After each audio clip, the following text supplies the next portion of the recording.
Hello, and welcome to another episode of the Grow Through It podcast. If you're new here, my name is Julia, and today I'm going to be sharing my daily healthy habits.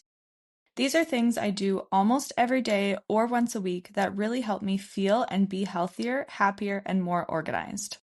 I have things for my physical, mental, emotional, and spiritual health, as well as productivity. Before I get into each of these categories and habits, I want to explain why having a daily or weekly routine is so important.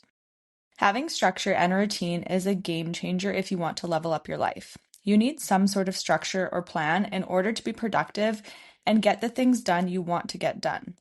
It also helps so much with not only my physical health, but my mental health too. If I am out of routine or not doing my daily habits, I feel so out of it and stressed out, and I just don't feel like myself. I start to get down in my mood and I feel unmotivated. When this happens, it's a lot harder to get back into routine, but when I am consistent in my routines, it's way easier to maintain. This helps me feel happier and helps me be more productive and work toward the life I want to live.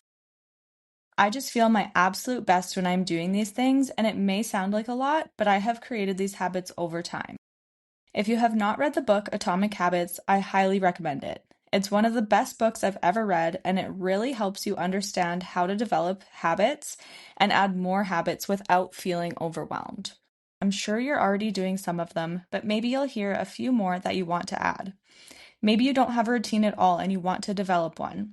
I don't recommend adding all of these at once, but adding a few at a time. Again, read Atomic Habits and it'll teach you exactly how to add these into your life easily. Let's start with habits for my physical health. First thing in the morning, I always start with my supplements. I have my greens powder, which I talked about in episode 4. This has probiotics, prebiotics, digestive enzymes, a vegan collagen booster, and all the nutrients from the fruits and veggies. I also take a mushroom powder for my immune system and a vitamin drink. This kickstarts my day and helps me get all those nutrients first thing in the morning. It helps with my hunger, helps me feel energized, helps strengthen my immune system, helps with digestion and bloating, and gets me started on the right foot. Then I make my breakfast and have a liter of water. I always drink at least 3 liters of water every day. I always make my meal plan and grocery list for the week ahead and do my grocery shopping on a Saturday or Sunday. I always go into the store with a list so I don't forget anything and I know exactly what I'm making. I meal prep my dinners and sometimes lunches depending on my work schedule. I'll cook my meals for the next 3 days so I'm not cooking every day. This saves me so much time and I can come home from work and just reheat my food and eat it right away. If I'm working through lunchtime, I can grab my lunch from the fridge and I have no excuse not to eat healthy. So this not only saves me time, but it also saves me money and helps me eat healthy and stay on track. I also never drink coffee on an empty stomach. Drinking coffee first thing in the morning or on an empty stomach raises your cortisol levels, especially for women, and that can cause all sorts of problems. Anytime I used to do this, I would feel so nauseous after drinking it. So now I usually have a coffee mid-afternoon, but I try and drink it before 3 p.m. I also don't drink coffee every day. Having my vitamin drink has really helped me cut my coffee intake down because it has a little bit of caffeine in it, and the B vitamins gives me a lot of energy. If you love coffee, I'd recommend at least waiting 30 minutes before drinking it and never on an empty stomach. 30 minutes, though, is like the minimum, but if you can wait an hour or two, that's even better in my opinion. I also move my body every day. This helps me raise my energy levels, helps me sleep better, and it's obviously very good for your overall health. In episode 4, I explained my entire workout split, so if you haven't listened to that one, make sure to listen if you're interested in hearing about that. I weightlift or do physio and mobility work basically every day, and I also walk as much as I can. My goal is to hit 10,000 steps a day, and I have to tell you, once I started doing this, I noticed a huge shift in my weight and energy levels. I also just feel so much better doing this. I feel less bloated and overall happier. I also have a whole nighttime routine that I do, but I'm going to do a separate episode on this. Sleep and rest is so important, so having some sort of night routine is essential to wind down and make sure you're getting quality sleep. Lastly, for my physical health is I always do my skincare routine morning and night. This helps my skin look and be cleaner and healthier and helps with anti-aging. I will also go over this in the episode I do about my morning and night routine. I love using my gua sha every day as well, and it's honestly really helped my jawline and puffiness, and I started a new self-care hygiene routine, and it's been making me feel so good. Just doing my skincare and hygiene routines really help me feel way more put together and helps with my confidence.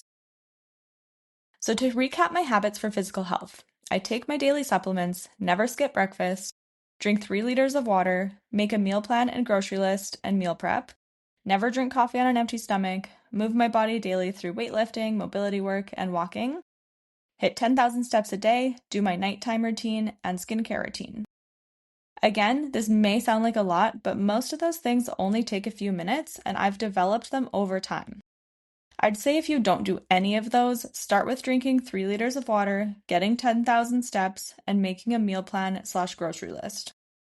I'd say those are the top 3 things you should definitely be doing to be healthier. The other things I mentioned only take like a max of 5 minutes, so they're very easy to incorporate once you're used to your routine.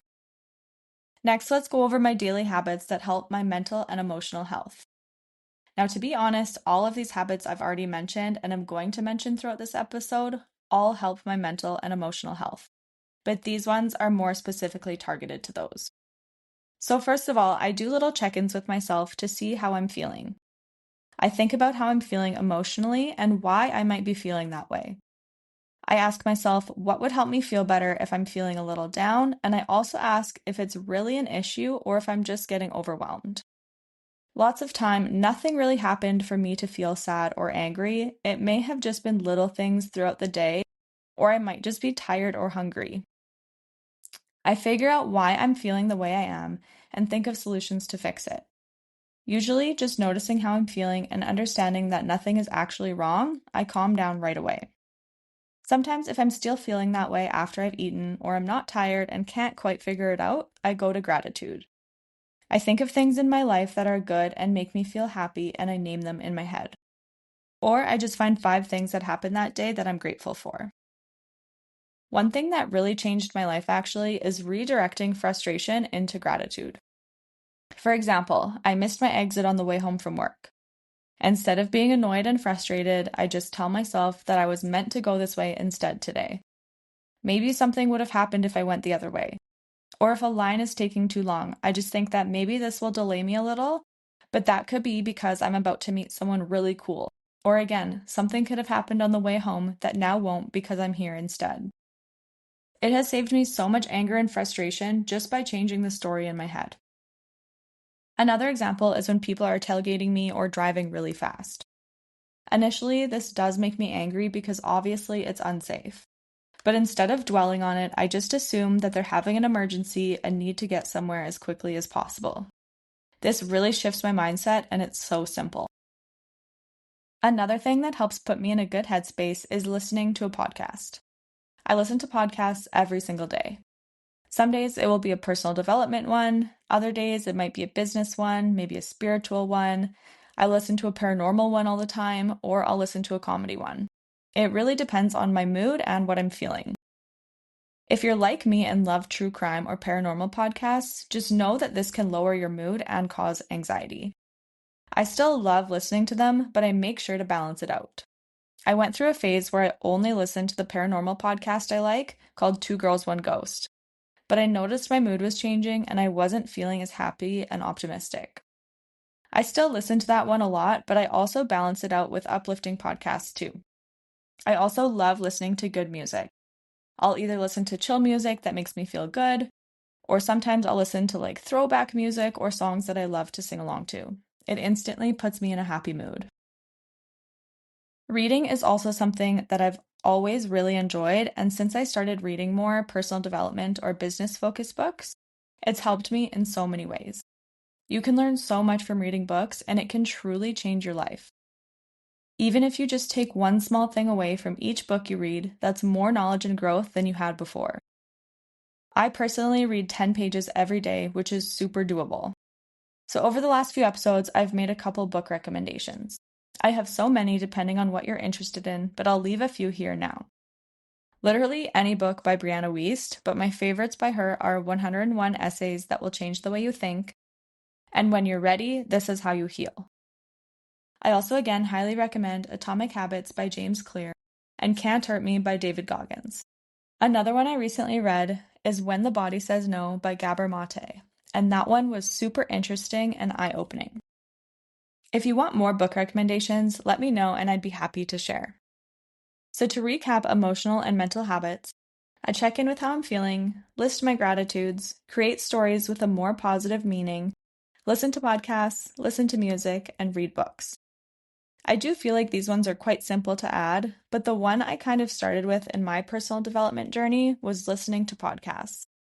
This helped my mindset a lot, and then I wanted to do more things to help because it motivated me and taught me the importance of personal development. So maybe start with that. I mean, I guess if you're listening to this, you already are, so that's great. And then add the daily check-ins and gratitudes and go from there. Next, I'll share my spiritual habits. Now, these are quite niche to me, but maybe this will give you an idea of ones to do for yourself, or maybe you'll try these. Again, I mentioned this in the last episode, but I started to do self-Reiki before bed, and it's been so helpful with my sleep. If you don't have your Reiki certification, this can literally look like you just scanning your body while you're laying in bed, relaxing, and focusing on relaxing each part of your body as you go down. You can also visualize each chakra if you're into that and focus on each one getting bigger and brighter and spinning with ease. For each chakra, I also say a few mantras to go with each one. I also tell myself it's time for sleep and rest and to remove any thoughts that I do not need to think about right now and focus on relaxation. It's honestly helped me so much. You could also do a guided meditation if you need some more guidance. I'd actually really like to start doing morning meditations. I did this for a while and I always felt so good, so I need to build that habit up again. I also just started doing this, but lately I've been pulling a weekly oracle card.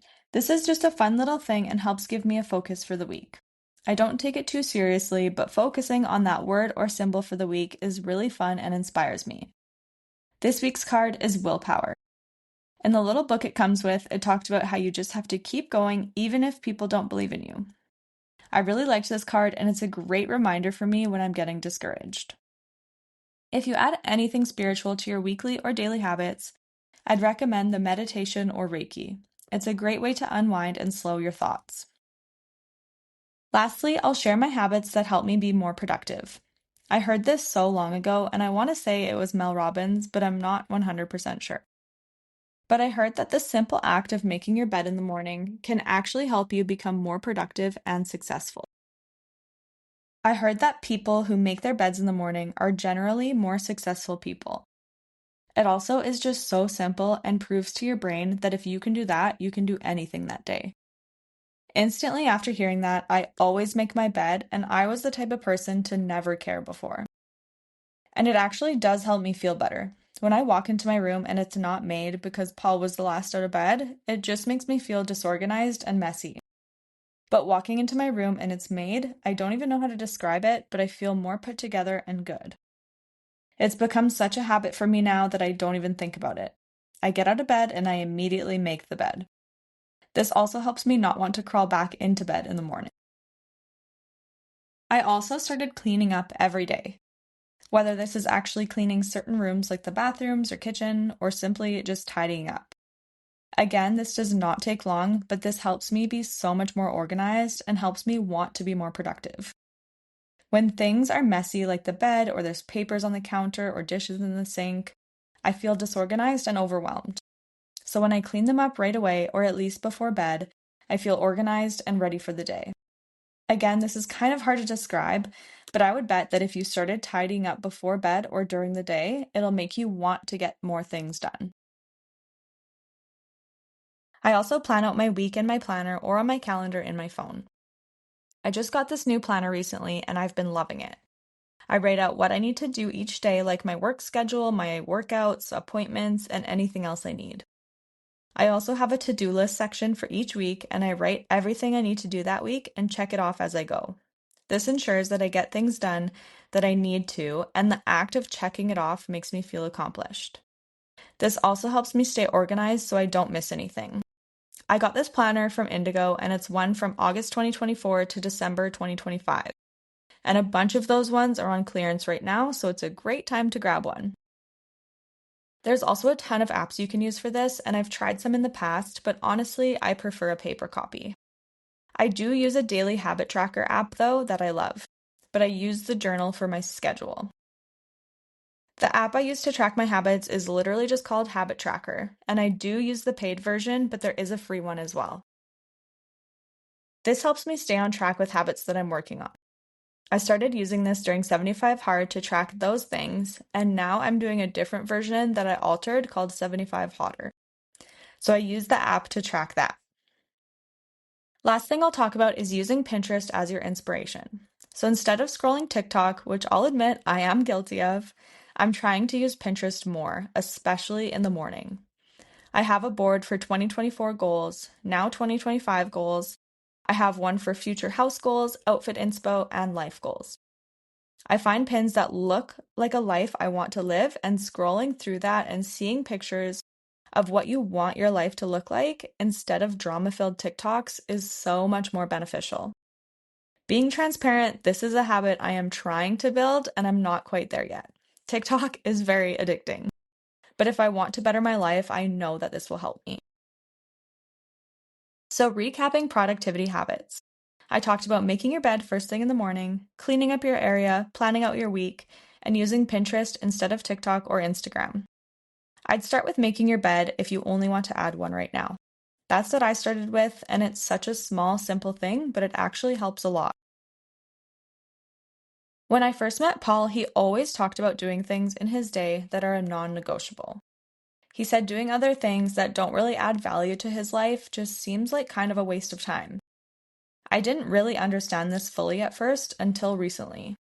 Once I started being very disciplined with my habits, I am much more intentional with my time. Now doing things outside of my normal habits or things I don't actually care that much about seem like a waste of time for me. Don't get me wrong, I still love trying new things and spending time with friends, but I much prefer doing activities that I genuinely enjoy with them, like going for a walk, going to a workout class, going for a hike, or trying a new activity. If I do something that I don't really care about, or I'm just doing it because they suggested it, but I don't really want to, I always feel bad after. Since I work a lot, I only want to do things that I genuinely love because otherwise I feel like I'm wasting my free time. I definitely still love to chill out and just talk with friends too, and Paul and I love to watch a show together and relax sometimes, but I make sure I'm mindful with how much I'm doing this. If I only have one day off that week, I'm going to use my day off to do what I want to do. Obviously, there are circumstances where this can't happen, and I will always be there for a friend in need. But if I can be intentional with my time majority of the time, then I'm getting closer to my goals and I feel better about it. Again, I didn't really understand this at first, but once you become more disciplined and have bigger goals and dreams, you will understand this too. Of course, it's okay to relax and chill, and you should make time for this, but being mindful with your time is really important if you want to achieve these goals you have for yourself. You have to find that balance. So, I talked about a lot of different habits in this episode, but again, don't feel overwhelmed. This is to give you ideas, and maybe you add a few now and then come back to this episode in a few weeks or a few months and add a couple more. Start by reading Atomic Habits and adding in these habits you think are most attainable and beneficial for you. If you do add any of these to your day, I would love to hear how it's going for you. If you have any questions or just want to share your experience, please send me a message on Instagram as I'd love to hear about it. You can find me at growthroughit.pod. It would mean so much to me if you would rate and review this podcast and share it with someone you think would benefit from it. Thank you so much for listening to today's episode. I hope it helps you grow. As always, remember that you are worthy. See you next time.